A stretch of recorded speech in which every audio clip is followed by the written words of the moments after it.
SLST 2025 ফ্রেশারদের কাছে একটা স্বস্তির খবর। তো এটা বলা মুশকিল যে স্বস্তিটা শেষ অবধি আদৌ সম্ভবপর হবে কিনা, সেটাই বড় প্রশ্নচিহ্ন। তো কেন কথাটা বললাম, দেখো তোমরা জানো যে 26,000 যে শিক্ষক বাতিল হয়েছিল সুপ্রিম কোর্টের নির্দেশে, সেখানে 26,000 পুরো প্যানেল বাতিল হয় এবং সেখানে যারা যোগ্য শিক্ষক বলে নিজে দাবি করছেন, যোগ্য শিক্ষক 2016, সেই চাকরিহারা শিক্ষকরা সুপ্রিম কোর্টে রিপিটিশন ফাইল করেছিলেন, কিন্তু সেই অ্যাপ্লিকেশন সেখানে অ্যাকসেপ্টেড হয়নি। এবং যেটা সবচেয়ে সর্বোচ্চ এবং লাস্ট যেটা যেটা আইন আছে যে সেখানে কিউরেটিভ ফাইল করা যায়, তো সেই কিউরেটিভ ফাইল সুপ্রিম কোর্টে শেষ পর্যন্ত অ্যাকসেপ্টেড হয়েছে, কোর্ট অ্যাকসেপ্ট করেছে এবং আগামী সম্ভবত 24শে এপ্রিল সেই মামলার শুনানি হবে। এখন প্রশ্নটা যে আদৌ এই 24 যে এপ্রিলে যে মামলাটার শুনানি হবে এবং সেই মামলার জাজমেন্ট আদৌ আসবে কিনা মিনস এই যে যোগ্য যারা চাকরিহারা, যাদের নাম টেন্টেড লিস্টে নেই, যারা নিজেদেরকে যোগ্য বলে দাবি করছেন, যোগ্য চাকরিহারা শিক্ষক 2016 ইন সার্ভিস, ওনারা কি আবার চাকরি ফিরে পাবে? সেখানে কোর্ট থেকে কোনো কনসিডারেশন করা হবে, সেটি বড় প্রশ্ন। তো দেখো, যেখানে চাকরিহারা শিক্ষকরা নিজেদের যোগ্য বলে ওনারা দাবি করছেন, সবাই তো আর টেন্টেড নয়, এটা অবশ্যই মানতে হয়। তো সেখানে যোগ্য বলে যারা দাবি করছেন শিক্ষকরা, যে কিউরেটিভ ফাইল করেছেন, সেখানে 24শে এপ্রিল যে শুনানি হবে, হয়তো একটা জাজমেন্ট আসবে। আর এদিকেই সবাই তাকিয়ে দেখো, ফ্রেশার্সদের পক্ষ থেকে সবাই, ইভেন আমি ওই চ্যানেলে বলেছিলাম বারে বারে যে যোগ্য যারা চাকরিহারা তারা চাকরিটা ফিরে পাক।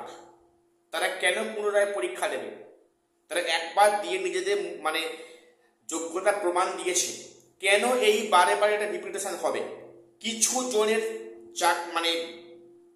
ভণ্ডামোর জন্য সেখানে কেন সবাই হ্যাম্পার হবে? এই আওয়াজটা আমি চ্যানেল থেকে তুলেছিলাম। তো এবার আমরা সবাই চাই যে যোগ্যরা তাদের চাকরি ফিরে পাক, তারা চাকরি কন্টিনিউশন পাক, তারা চাকরিটা ফিরে পাক।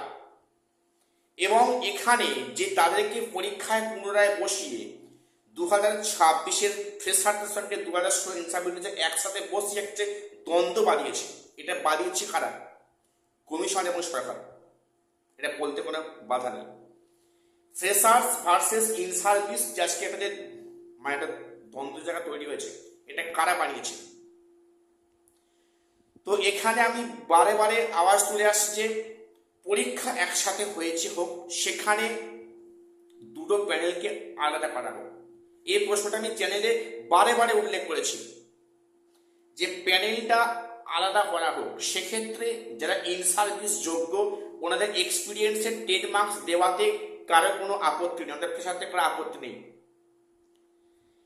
তো তাদের এটা তাদের প্রাপ্য নাম্বার তাদের দেওয়া হোক, কিন্তু এখানে প্যানেলটা আলাদা করা হোক।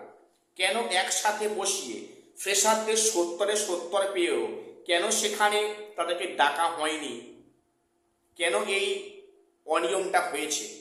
তাহলে টাকা দিয়ে ফর্ম ফিল আপ কেন ফ্রেশারটা করলো, বা ফ্রেশারদের কেন টাকা দিয়ে ফর্ম ফিল আপটা করানো হলো?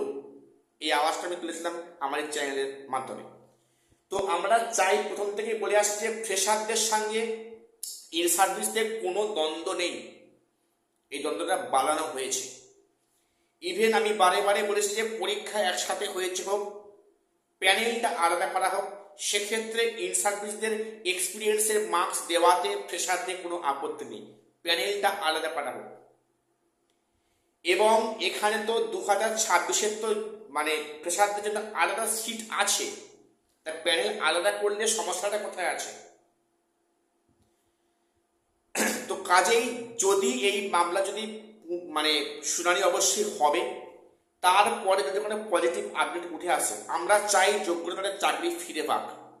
সুপ্রিম কোর্ট এটা করুক যে যারা যোগ্য 2016 ইন সার্ভিস আছেন ওনারা যেন প্রত্যেককে জবে ফিরে যান। তাদের কেন পুনরায় যোগ্যতা প্রমাণিত হবে?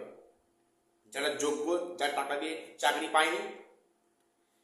এবং এটা করলে পরে কিন্তু ফ্রেশারদের পক্ষে মঙ্গল। কেন মঙ্গল?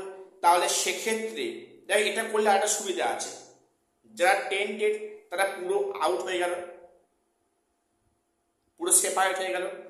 শুধুমাত্র 2016 ইন সার্ভিসরা যারা যোগ্য, যারা টাকা দিয়ে চাকরি পায়নি, তো চাকরিটা ফিরিয়ে দেওয়া হোক।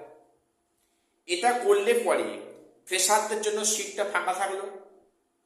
এবং যেটা বলেছিলাম যে ফ্রেশারদের প্যানেল আলাদা, 16 প্যানেল আলাদা, 26 প্যানেল আলাদা, সেখানে কিন্তু ফ্রেশাররা সুযোগ পাবে, সম্ভাবনা আছে।